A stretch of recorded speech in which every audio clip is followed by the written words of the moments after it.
তিনিজন মানুহৰ ষ্ট্ৰক হৈছে লোকাল। মোৰ নিজৰ মাহীৰক আজি ৰাতি ষ্ট্ৰক হৈছে হস্পিটেলত। তাৰমানে ষ্ট্ৰকটো কমন হৈ গৈছে। আমাৰ প্ৰেছাৰ, ডায়েবেটিছ, চুগাৰ যিখিনি আছে, এনেকুৱা বেমাৰ যিখিনি লাইফষ্টাইল বেমাৰ আছে, এই লাইফষ্টাইল বেমাৰে মানুহ যে ইমান ঢুকাই আছে আমি গমেই নাপাওঁ। ষ্ট্ৰক হৈ ইমান আমি কেঞ্চাৰক ভয় কৰোঁ, ভয় কৰিব লাগে, কিন্তু চবতকৈ ভয়ানক হৈছে এতিয়া চুগাৰ, প্ৰেছাৰ, ষ্ট্ৰেছ, এই বেমাৰবোৰ বেছি হৈছে।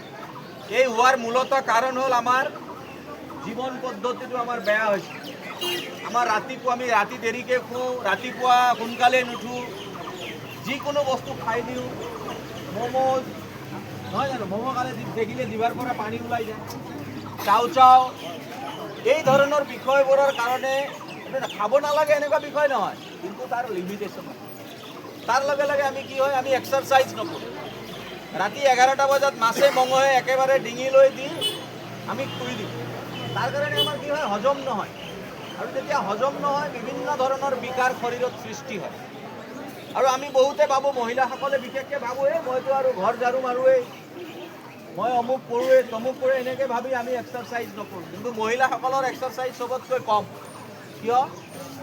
এই যিটো কাম কৰি আছে সেইটো এক্সাৰচাইজ নহয়, সেইটোৱে আপোনাৰ শাৰীৰিক সক্ষমতা বৃদ্ধি নকৰে। কথাটো বুজিছে? আমি ভাবি আছোঁ না আমিতো ঝাৰু মাৰি আমাৰতো কাজ হৈছে আছে। ফ্ৰী মাইণ্ডেৰে যেতিয়ালৈ কাম নকৰে তেতিয়ালৈ সেইটো এক্সাৰচাইজ নহয়। মানুহে হাল মাৰি আছে, হাল মাৰি থাকোঁতে ভাবি আছে ল'ৰাটোৰ কাপোৰ আনিব পাৰিম নে নাই, জোতা হ'বনে নাই, তেতিয়া টেনশ্যন থাকে, তেতিয়া সেইটো এক্সাৰচাইজ নহয়। এজন দুজনকৈ খোজকাঢ়িলে কোনেও নুসুধে মানুহ কিয় খোজকাঢ়িছে। আমি যেতিয়া এনেকৈ 200, 400, 300, 500 মানুহ যেতিয়া খোজকাঢ়োঁ, তেতিয়া বহুত জেগাত সোধে কিয় খোজকাঢ়িছে। তেতিয়া আমি ক'ব পাৰিম যে স্বাস্থ্যটো ইম্পৰ্টেণ্ট। সেইকাৰণে মই ইয়াত থকা প্ৰতিগৰাকী মানুহক, প্ৰতিগৰাকী আইসকলক, যুৱক যুৱতীসকলক কৈছোঁ, মই ক্ষীণ আছোঁ, গতিকে মই স্বাস্থ্যৱান, এইটো ভুলত নাথাকিব।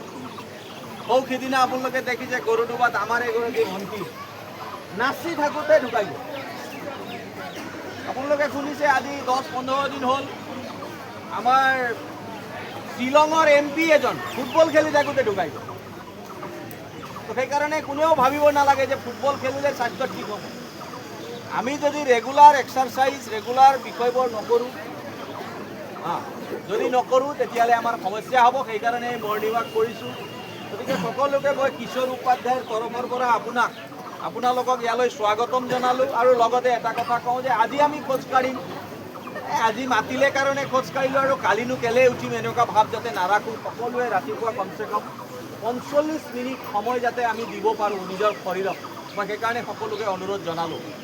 ভগৱানে কৰিলে আমি তাৰো এটা ব্যৱস্থা সৃষ্টি কৰিম। কিন্তু যিসকলে খোজকাঢ়িছোঁ, কোনেও কিশোৰ উপাধ্যায়ে মাতিলে আজি খোজকাঢ়িলোঁ, কালিৰ পৰা আৰু হৈ গ'ল, আৰু এনেকুৱা ভাৱ হ'ব নালাগে। এনেকুৱা ধৰণৰ বহুত কথা আছে, পিছলৈ আমি কথা পাতিম। আমি এতিয়া খোজকাঢ়িম। মই সকলোকে অনুৰোধ কৰিম, প্ৰথমে মহিলাসকল থাকিব, মহিলা ফাৰ্ষ্ট, গতিকে তাৰপিছত আমি বাকী মানুহবোৰ থাকিম। কিন্তু যাওঁতে গোটেই ৰাস্তা কভাৰ কৰি যাতে আমি কোনো নাযাওঁ। আমাৰ 4 ভাগৰ 1 ভাগ ৰাস্তা, আমাৰ এই ৰাস্তাৰ আধা আৰু তাৰ আধা, যাতে সকলোৱে সেই লাইনটো মানি ল'লে তেতিয়া আমাৰ ৰাস্তা ঘাট, এই ৰাস্তাত আমাৰ মাজত আহি পাইছে, আমাৰ দিল্লীৰ পৰা আহিছে তেখেত। দিল্লীৰ তাত জিলা বিজেপিৰ সভাপতি আছিল ৰোতাছ কুমাৰজী। আমাৰ এই বৰচলা সমষ্টিৰ কাৰণে নিৰ্বাচনৰ বাবে বিশেষ দায়িত্বত তেখেত আহিছে। তেখেত তাৰ জিলা সভাপতি আছিল। গতিকে তেখেতে কালি ফোন কৰিলে যে আপোনাৰ বোলে মৰ্ণিং ৱাক, আপোনাৰ লগত মানুহ খোজকাঢ়ে বোলে। হয়, তেতিয়া তেওঁ ক'লে যে ঠিক আছে, মই ভি চলুংগা। বাবু